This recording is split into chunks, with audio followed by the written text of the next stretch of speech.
Okey, Assalamualaikum warahmatullahi wabarakatuh. Alhamdulillah rabbil alamin, wassalatu wassalamu ala asyrafil anbiya'i wal mursalin wa ala alihi washabihi ajmain. Okey, baik, tujuan saya buat video ni adalah saya nak berkongsi dengan tuan-tuan, nak clarify balik apa yang tadi ustaz ajar. Jadi mungkin ada yang sedikit mungkin ada yang masih keliru ke. Okey, jadi saya cuba berkongsilah apa yang ada dalam kitab ni kan, yang telah disebut, yang telah diperjelaskan dengan baik sekali oleh ustaz. Okey, jadi dalam yang tadi dipelajari adalah al-asma al-khamsah, iaitu isim 5. Okey, jadi isim 5 ni dalam bahasa Melayu dia isim 5 lah. Okey, so dalam buku ni pada muka surat 78 dia menceritakan kalau yang page pertama ni, page yang 78 ni, dia bagi tahu bila keadaan isim itu keadaan pada keadaan marfu', macam mana rupa dia. Dia akan diirabkan dengan al-waw. Okey, bila keadaan mansub dia akan diirabkan dengan alif. Pada keadaan majrur dia akan diirabkan dengan al-ya. Untuk tiga-tiga ni, untuk lima-lima ni semua sama. Semua sama. Dia akan ada dalam keadaan macam ni. Jadi ini yang kata apa, default state dia. Default dia. Okey, kemudian pada muka surat seterusnya, yang ini adalah contoh ayat yang digunakan oleh pengarang kitab Tatbiq Nahwi ni, iaitu waqad ijtama'at al-halat al-thalath fi qawli ta'ala.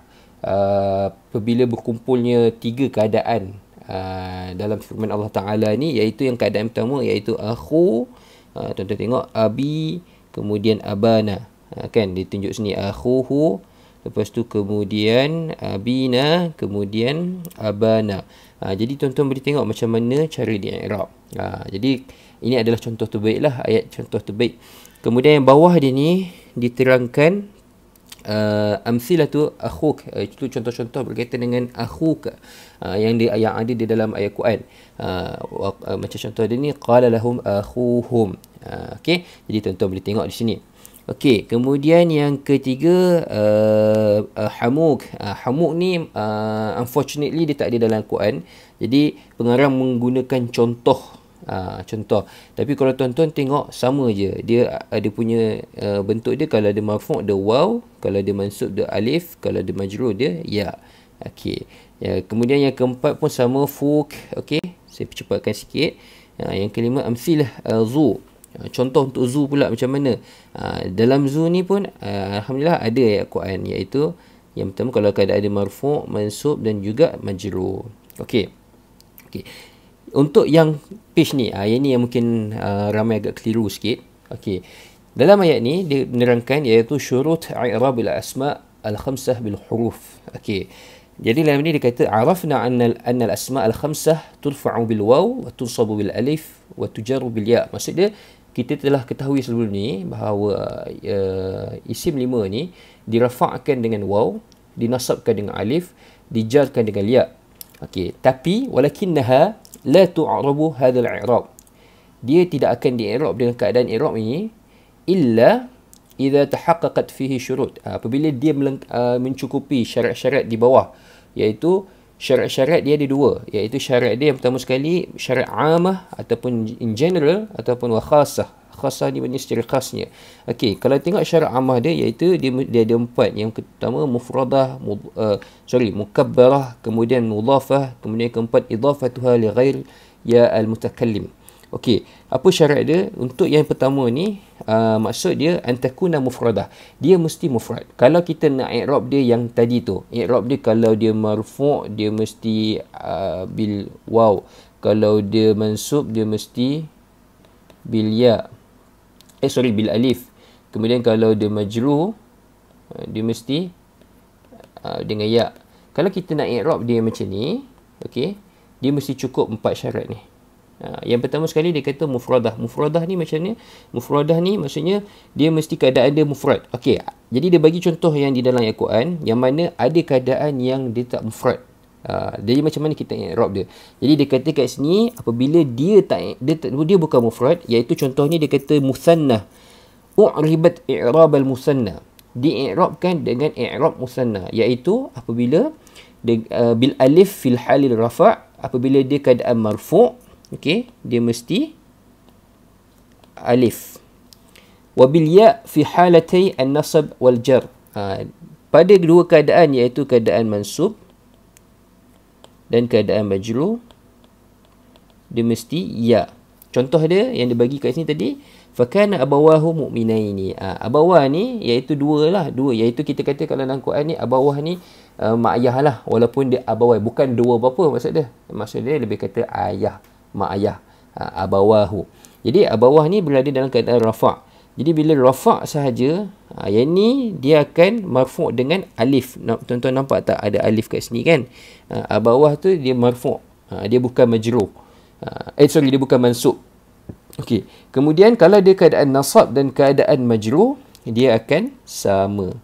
Jadi dia kata kat sini apabila keadaan tu musanna, dia mesti di'irabkan dengan musanna, iaitu yang inilah marfu' dengan alif, mansub majrur dengan ya. Okey, itu yang kedua, itu yang ni. Kemudian selepas itu dia kata dalam contoh ni, wa in kanat majmu'atan jama' taksir u'ribat i'rab jama' taksir ay bil harakah.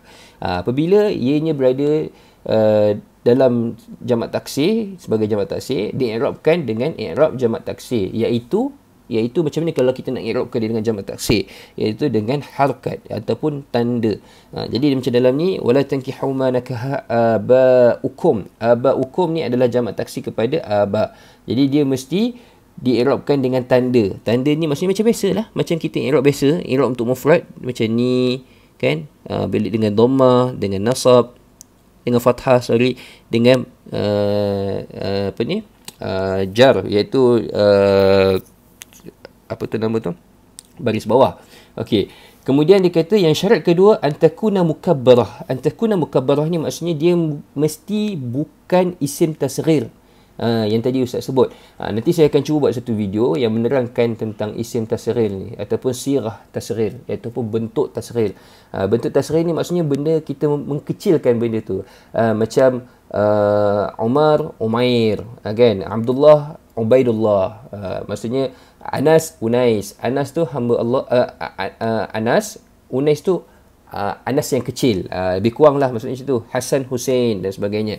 Okey. Fa in ja'at ala sighati tasghir nahwa Ubay wa Ukhay u'ribat bil harakah zahirah.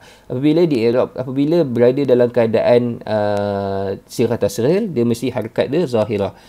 Zahirah ni maksudnya macam biasa yang kita i'rab biasa tu, iaitu kalau dia marfu' dia mesti dhammah, kalau mansub dia mesti fathah, kalau majrur dia mesti kasrah. Itu je sebenarnya, tak ada susah pun. Kita kadang-kadang mungkin kita keliru sikit dengan ayat di dalam buku ni, ataupun kita mungkin tak faham dia punya ayat, tapi sebenarnya itu je yang dia nak sampaikan. Okey.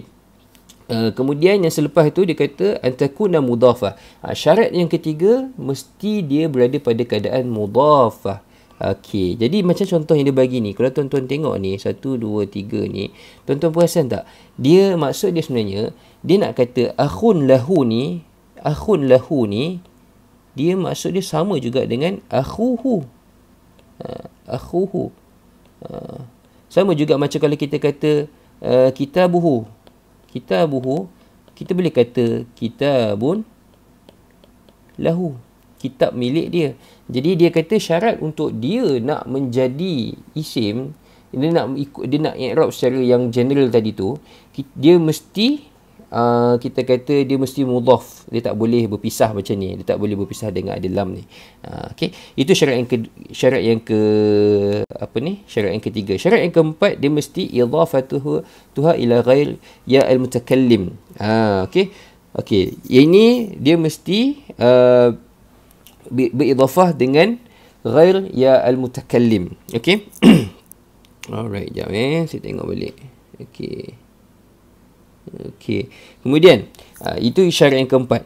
Kemudian syarat kedua ni yang main dia, iaitu dia mesti syarat dengan al-khasah. Al-khasah ni maksudnya syarat khas dia. Okey, syarat khas dia ni iaitu dia kata kat sini ada dua. Yang pertama, dia melibatkan zu dengan fu sahaja. Wa ya khasah bi kalimataini huma zu wa fu. Yang lain tak ada, yang lain tak terlibat. Syarat khas ni untuk zu dengan fu sahaja. Okey, iaitu yang pertama sekali antakuna bimakna sahib. dia hendaklah menjadi maksud dia hendaklah mempunyai maksud memiliki. Macam ni tadi, zu malin, orang yang mempunyai harta, zu ilmin, orang yang mempunyai ilmu, zu fahmin, orang yang mempunyai kefahaman, zu zahabin, orang yang mempunyai emas. Okey, itu maksud dia. Okey, jadi dia bagi tahu kat sini.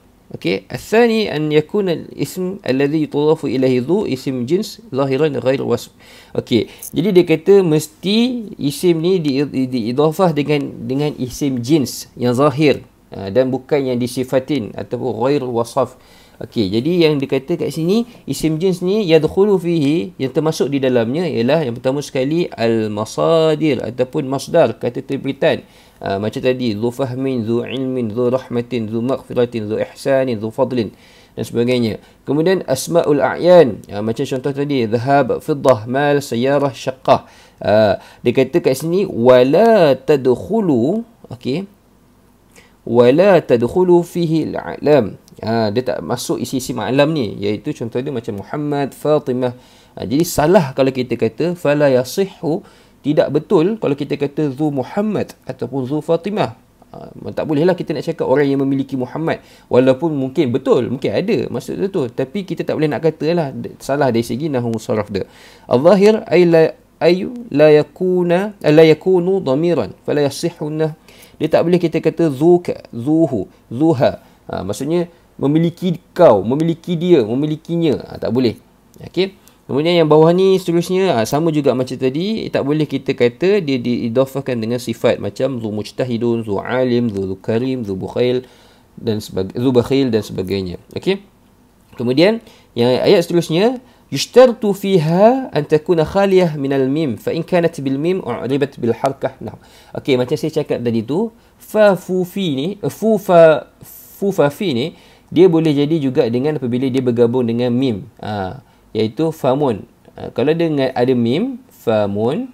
Okey, fama, famin. Contoh dia kan. Okey, kita boleh kata, dia kata kat sini, yushtaratu fiha an takuna khaliyah minal mim. Dia mesti bebas daripada mim. Apabila dia dengan mim, mesti dii'rabkan dengan harakat.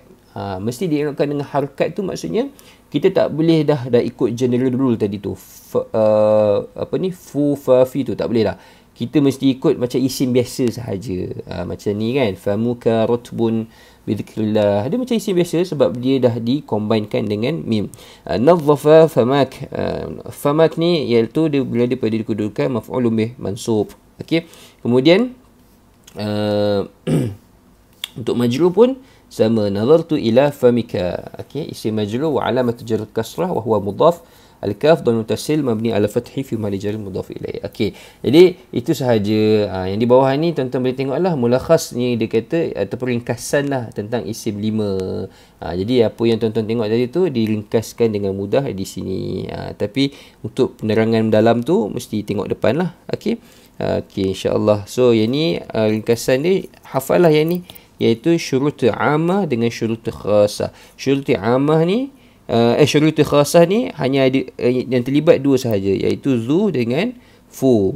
Zu mesti yang ini, dua ini. Fu mesti bebas daripada mim. Okey, baik, insya-Allah. Apa-apa tuan-tuan ada apa-apa cadangan penambahbaikan ke bagi ataupun salah fakta ke apa ke, tuan-tuan boleh